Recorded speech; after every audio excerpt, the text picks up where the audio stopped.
இடதுசாரிகள் கட்சி தலைவர்களில் முக்கியமான திரு முத்தரசன் அவர்கள் நம்மோடு தொடர்பில் இருக்கிறார். அவருடன் நாம் பேசலாம். வணக்கம் சார். வணக்கம். வணக்கம். பிரதமருடைய இந்த அறிவிப்பு, பாஜகவுடைய எம்எல்ஏக்கள் எம்பிக்கள் தங்களுடைய பண பரிவர்த்தனைகள் நவம்பர் 8க்கு பிறகு டிசம்பர் 31க்குள் செய்யக்கூடிய பண பரிவர்த்தனைகளை தலைமையிடம் அமித்ஷாவிடம் ஒப்படைக்க வேண்டும் என்று சொல்லி இருக்கிறதா நீங்க எப்படி பார்க்கறீங்க? அவங்க கட்சி எம்பிக்கு எம்எல்ஏவுக்கு அவங்க என்ன வேணாலும் உத்தரவு போட்டுக்கலாம், அது அவங்க பொறுப்பு. பொதுமக்கள் பிரச்சனை என்னங்கிறதான் பிரச்சனை. என்ன பிரச்சனை அப்படின்னா, நவம்பர் 8ஆம் தேதி அறிவித்ததற்கும் பிறகு இப்போ தேதி 29 ஆகிப்போச்சு, 21 நாள் ஆகிப்போச்சு. இந்த 21 நாட்களில் நாடு முழுவதும் சாதாரண மக்கள், விவசாயிகள், தொழிலாளர்கள், மீனவர்கள் நேற்றிலிருந்து தஞ்சாவூர் மாவட்டத்தில் காலவரையற்ற வேலை நிறுத்தத்தை மேற்கொண்டிருக்கிறாங்க. சேலத்தில் கொலுசு உற்பத்தி மிக மோசமாக பாதிக்கப்பட்டிருக்கு. இது மாதிரி அந்தந்த மாவட்டத்தில் இருக்கிற அத்தனை தொழிலும் பாதிக்கப்பட்டிருக்கு, வணிகம் பாதிக்கப்பட்டிருக்குது, சிறுவணிகள் பாதிக்கப்பட்டிருக்கிறாங்க, பொதுமக்கள் பாதிக்கப்பட்டிருக்கிறாங்க.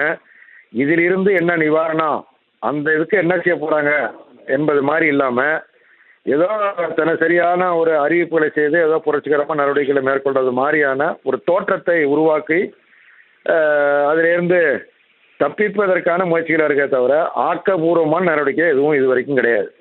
பிரச்சனை இதுதான். சார், இப்ப நீங்க சொல்றது மாதிரி பொதுமக்களுடைய இயல்பு வாழ்க்கை பாதிக்கப்பட்டிருக்கிறது, சிறு பெரும் குறுந்தொழில்கள் அனைத்துமே முடக்கப்பட்டிருக்கிறது என்பது ஒரு வாதம். நீங்கள் சொல்வது சரிதான். ஆனால் இன்னொரு பக்கம் ஒரு கட்சி, ஒரு அரசியல் கட்சியுடைய நிர்வாகம்ங்கிற அடிப்படையில இப்படியான முடிவுகளை எப்படி எதிர்கொள்வது? இது ஒரு கட்சி தலைமை தன்னுடைய அரசியல் கட்சி தொண்டர்கள் ஆரம்பிச்சு எம்பிக்கள் எம்எல்ஏக்கள் அனைவரும் இப்படி கணக்குகளை சமர்ப்பிப்பது அப்படிங்கிறது ஒரு நல்ல முடிவு தானே. ஒரு கட்டுப்பாடுங்கிறது ஒரு கட்சி தலைமையுடைய கட்டுப்பாடுங்கிறது வரவேற்கக்கூடிய ஒன்றா தானே பார்க்கலாம்.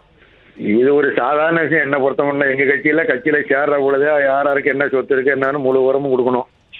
அதே மாதிரி கட்சியில் 3 நேரம் ஊழியராக இருக்கிறோம், வருஷம் கணக்கு கொடுக்கணும், எவ்வளவு கட்சியில் சேர்ந்தப்போ என்ன இருந்துச்சு. அதே மாதிரி எம்எல்ஏ எம்பியாக இருக்கிறவங்க இதெல்லாம் எங்கள்கிட்ட ஏற்கனவே இருக்கிறது, ஒன்றும் புது விஷயம் கிடையாது.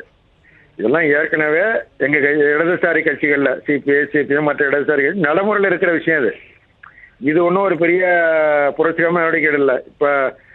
இப்போ ஒருத்தட்ட பிஜேபி கார்ட்ட சேலத்தில் பணம் முடிச்சிருக்கிறாங்க, எல்லாமே புது நோட்டாக இருக்குது. அவர்கிட்ட லட்சக்கணக்கான ரூபா, அவ்வளோ ரூபாயும் புது நோட்டாக இருக்குது.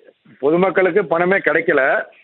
ஒரு நபர்கிட்ட பிஜேபி ஆள்கிட்ட எப்படி பணம் போச்சு அப்படிங்கிறதும், ஒரு கல்யாணம் ரொம்ப குறைந்த செலவில் நடைபெற்றதற்காக நான் ரொம்ப பாராட்டுறேன், நாட்டுக்காக தியாகம் பண்ணியிருக்கிறாங்க அப்படின்னு பிரதமர் மோடி பாராட்டுறாரு. இன்னொரு பக்கத்தில் அவங்க கட்சியை சேர்ந்தவர் 650 கோடி ரூபாய்க்கு திருமணம் பண்ணியிருக்காரு கர்நாடகத்தில். அதை பற்றி பிரதமர் எதுவும் பேச மாட்டேங்கிறாரு. கண்டிப்பாக நீங்கள் வைக்கக்கூடிய இந்த குற்றச்சாட்டானது பிரதமர் இதெல்லாம் தாண்டி அவர் நாடாளுமன்றத்தில் பதிலளிக்க வேண்டும் அப்படிங்கிறது தான் மிக முக்கியமான ஒரு குற்றச்சாட்டா நீங்க வைக்கிறீங்க. நாடாளுமன்றத்திற்கு நாடாளுமன்ற உறுப்பினர் மட்டுமல்ல, நாடாளுமன்றத்தில் அவர் தான் பிரதம அமைச்சர், அவர் தான் அறிவிக்கிறார், இந்த திட்டத்தை அறிவிக்கிறாரு. அறிவித்தவரே அங்க நாடாளுமன்ற உறுப்பினர்கள் மக்களுடைய பிரச்சனைகள் சொல்ல போறாங்க, அதுக்கு விளக்கம் அளிக்க வேண்டியது அவருடைய கடமை, அவருடைய பொறுப்பு. அதை ஏன் மறுக்கிறாரு? அவர் நாடாளுமன்றத்துக்கு ஏன் போக மாட்டேங்கிறாரு? நாடாளுமன்றத்துக்கு அப்ப இனிமேல் வரவே மாட்டாரா? அவர் இன்னும் பாக்கி 2 வருஷம் இருக்குது. 2 வருஷமும் நாடாளுமன்றத்துக்கு வெளியே இருந்துட்டு நாட்டினுடைய அரசியலை நடத்த போறாரா? அரசாங்கத்தை நடத்த போறாரா? ஏன் நாடாளுமன்றத்துக்கு வர்றதுக்கு அவர் பயப்படுறாரு? ஏன் தயங்குறாரு? இந்த அறிவிப்பில் கூட பார்த்தீர்கள் என்றால் 8ஆம் தேதிக்கு பிறகான கணக்குகளை சமர்ப்பியுங்கள்னு சொல்றாங்களே தவிர 8ஆம் தேதிக்கு முன்னாடியான கணக்குகள் என்னன்னு ஒரு கேள்வி இருக்கு. ஒரு நிதியாண்டுன்னு கணக்குல எடுத்தா மார்ச்ல இருந்து மார்ச் தான் எடுப்போம். அப்படியா கணக்கு சமர்ப்பிக்கிறதுனா? எல்லோரும் சொல்ற குற்றச்சாட்டு என்னன்னா, இது அறிவிப்பதற்கு முன்னதாகவே பாரதிய ஜனதா கட்சியை சேர்ந்தவர்களுக்கும் அல்லது பெருமுறைகளுக்கும் இந்த தகவல் தெரியும், அவர்கள் மாற்ற வேண்டியதை மாற்றி முடித்து விட்டார்கள். அது மேற்கு வங்கத்தில், பீகார் மற்ற இடங்களெல்லாம் மாத்திட்டு இப்போ நாடகம் ஆடிட்டு இருக்காங்க தான் எதிர்கட்சிகள் நாடாளுமன்றத்திலே குற்றச்சாட்டு சுமத்திட்டு இருக்கிறாங்க, வெளியிலையும் பேசுறாங்க. இதுக்கெல்லாம் எந்த பதிலும் இல்லையே. இது வரைக்கும் பிரதமர் பொறுப்பான பதிலை எதுவும் சொல்லலையே.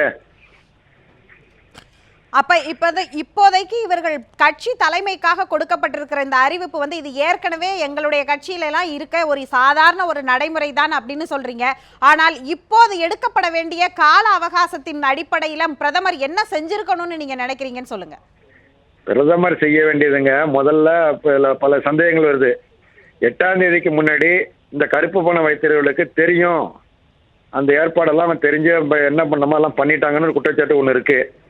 அடுத்தது 8ஆம் தேதி அறிவிச்சு 4 மணி நேரத்துக்குள்ளார மாற்றணும் அப்படிங்கிற பொழுது இவ்வளவு பெரிய தேசத்துல ஒரு 120 கோடி மக்கள் வசிக்கிற தேசத்துல எல்லாருக்கும் வங்கி கணக்கு கிடைக்காத ஒரு சூழல்ல தங்களிடம் வைத்திருக்கிற மிக குறைந்த தொகை, அதுதான் 86% பயன்பாட்டில் இருக்கு. ரிசர்வ் வங்கி சொல்லுது 1000 ரூபாயும் 500 ரூபாயும், அதுதான் 86% ரூபா நோட்டுகள் மக்களுடைய அன்றாட புழக்கத்தில் இருந்தது என்று சொல்லுகிற பொழுது அதை உடனடியாக செல்லாதுன்னு அறிவிச்சாச்சுன்னா சாதாரண மக்கள் மிக கடுமையாக அதை பாதிக்கிறாங்க. இப்போ கேரளாவில் பார்த்தீங்கன்னா ஒருத்தர் ஒரு ஹோட்டலை வச்சு நடத்திக்கிட்டு இருக்கிற ஒருத்தர் அந்த 1000 ரூபா தாளாவா அவர் கஷ்டப்பட்டு ஹோட்டல் வச்சு சம்பாரிச்சு ஒரு 30,000 வச்சுருந்துருக்கிறாரு. அதை பேங்குக்கு போனால் அவர் வரிசையில் நின்று சுவர் இறங்கி மயக்கடிச்சு கீழே விழுந்து நோட்டை மாற்ற முடியாமல் போய் அவ்வளோ தாலையும் தூக்கி அடுப்பில் போட்டு கொளுத்தியே விட்டார். கோவத்தில் கொளுத்திட்டு பாதி தலையை மொட்டை அடிச்சுக்கிட்டு மோடியை ஆட்சியை விட்டு இறக்குற வரைக்கும் நான் முடி வளர்க்க மாட்டேன்னு சபதம் முடிச்ச அன்னைக்கு பத்திரிகையெல்லாம் வந்திருக்கு. இந்த எல்லாரையும் பாதிக்க விட்டுட்டு யார் பண கருப்பணம் வச்சிருக்காங்களோ அவங்க ரொம்ப சௌரியமா இருந்துட்டு இருக்காங்க. குற்றச்சாட்டுக்கு மோடி கிட்ட இருந்த பதில் எந்த பதிலும் வர மாட்டேங்குதே. பிரதமர் பேசுவதுதான் அனைவருடைய ஒற்றை கேள்வியாக இருக்கிறது. அவர் பேச வேண்டும் என்பதுதான் அனைவருடைய கோரிக்கையாகவும் இருக்கிறது. இந்த அவசர அறிவிப்பு குறித்து உங்களுடைய கருத்துக்களை பகிர்ந்து கொண்டதற்கு ரொம்ப நன்றி. இன்னொன்னு சொல்றேன் கொஞ்சம் கேட்டுங்க. இதெல்லாம் ஒரு பெரிய விஷயம் இல்ல. கட்சிக்காரன் எத்தனாம் தேதி உள்ள கணக்குடன் 8ஆம் தேதிக்கு பிறகு 8ஆம் தேதிக்கு முந்தைய என்னன்னு தெரியாது. கேரளத்தில் அச்சுதமேன முதலமைச்சராக இருக்கிற பொழுது எம்என் கோவிந்தர், டிவி தாமன் 2 பேரும் எங்க கட்சி அமைச்சர்கள் இருந்தாங்க. சட்டமன்றத்தில் அவங்க மீது ஊழல் குற்றச்சாட்டு சுமத்தினாங்க. கட்சியோடைய பொதுச்செயலாளர் ராஜேஸ்வர ராவ் உடனடியாக 2 பேர் ராஜினாமா பண்ணணும். 24 மணி நேரத்துக்குள்ளார உங்க சொத்து கணக்கில் முழுவதும் நாட்டு மக்களுக்கு நீங்க பகிரங்கமாக அறிவிக்கணும், விசாரணைக்கு உட்படுத்தணும், நீதி விசாரணைக்கு உட்படணும் அப்படின்னு உத்தரவு போட்டாரு. 2 பேர் ராஜினாமா பண்ணாங்க. பகிரங்கமா சொத்து விவரங்களை அறிவிச்சாங்க. விசாரணை நடைபெற்றது. அதை விசாரித்த நீதிபதி வேண்டுமென்று உள்நோக்கத்தோடு அரசியல் நோக்கத்தோடு இவர்கள் மீது குற்றம் சுமத்தப்பட்டது, மிகச்சிறந்த நேர்மையாளர்கள் அப்படின்னு நீதிபதி தீர்ப்பு வழங்கினாரு. அதுக்கு பிறகுதான் மீண்டும் 2 பேரும் அமைச்சரானாங்க. இப்படிலாம் ஏராளமான முன்னுதாரணங்கள்ட்ட கம்யூனிஸ்ட்கள்ட்ட நிறைய இருக்குது. உங்களுடைய கருத்துக்கு ரொம்ப நன்றிங்க ஐயா.